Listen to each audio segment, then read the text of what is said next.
Halo semuanya, selamat datang di ulasan kita kali ini. Hari ini kita bakal jalan-jalan menelusuri sebuah perjalanan yang benar-benar keren. Kita bakal ngelihat gimana sih kekuatan alam liar yang belum terjamah itu bisa disulap jadi gelombang tak kasat mata yang menghidupkan hampir semua aspek kehidupan modern kita. Oke, langsung aja kita mulai. Kalian pernah kepikiran nggak sih, gimana ceritanya air terjun raksasa di pegunungan sana bisa punya semacam benang merah yang nyambung langsung ke sinyal Wi-Fi di HP yang lagi kalian pegang sekarang? Kedengarannya kayak sulap ya, tapi ini murni mahakarya ilmu fisika dan rekayasa teknik loh. Nah, ini peta perjalanan kita hari ini. Kita mulai dari asal mula energi listrik, lanjut ke perjalanan sistem tenaga listrik, terus ngebahas keunggulan arus bolak-balik, melihat keajaiban gelombang elektromagnetik, dan terakhir, ngintip tantangan serta teknologi masa depan. Kita masuk ke bagian pertama, asal mula energi listrik. Kita mulai dari titik nol banget nih, yaitu di stasiun pembangkit, tempat kita menjinakkan alam. Keajaiban sains di baliknya itu bertumpu pada induksi elektromagnetik dan hukum Faraday. Coba dibayangin, sebuah kumparan kawat. Kalau kalian putar kumparan itu di dalam sebuah medan magnet, secara ajaib, gerakan itu bakal nyiptain gaya gerak listrik atau GGL induksi. Ini dia, fondasi utama yang bikin peradaban modern kita bisa nyala terang. Intinya begini, kalau kita mengutip langsung dari sumber aslinya, generator menghasilkan listrik melalui perubahan fluks magnet yang menimbulkan GGL induksi. Kalimatnya kedengaran sederhana, tapi dampaknya luar biasa. Ini adalah rahasia dapur dari semua mesin generator di seluruh dunia buat ngubah gerak fisik jadi aliran listrik. Terus gimana tuh praktiknya di dunia nyata? Coba kita lihat pembangkit listrik tenaga air atau PLTA. Kita ambil energi gerak dari aliran air yang super deras, terus dipakai buat muter bilah-bilah raksasa yang namanya turbin. Nah, turbin ini nyambung langsung ke generator. Di dalam situlah si induksi elektromagnetik tadi kerja keras nyiptain energi listrik. Sangat linear dan pastinya sangat efisien.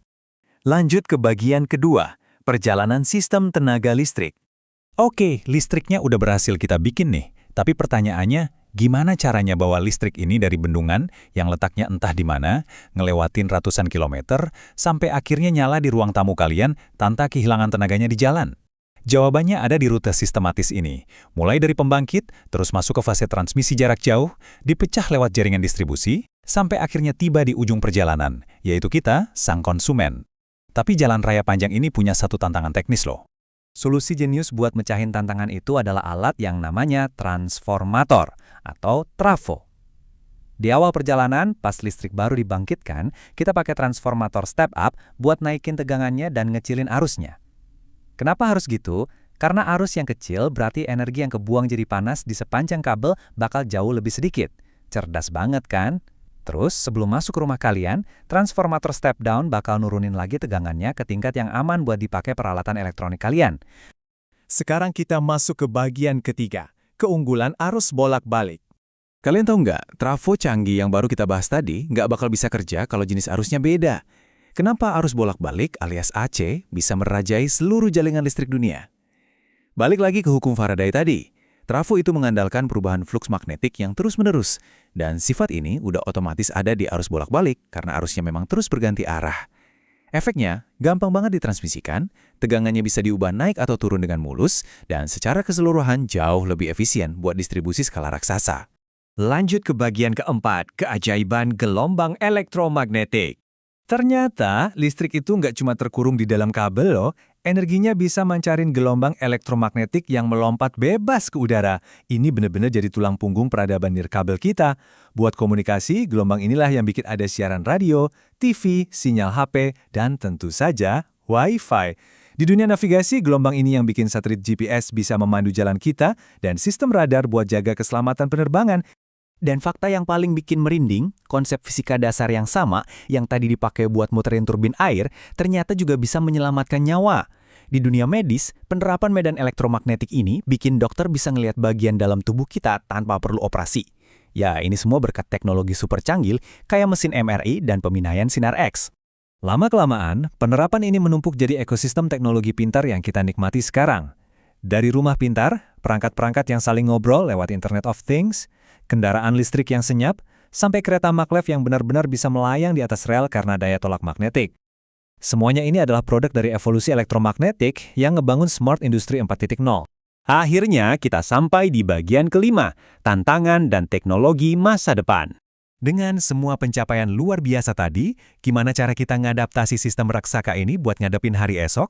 Tantangan paling besar kita sekarang adalah nyelamatin planet ini. Makanya sekarang lagi ada pergeseran besar menuju energi terbarukan.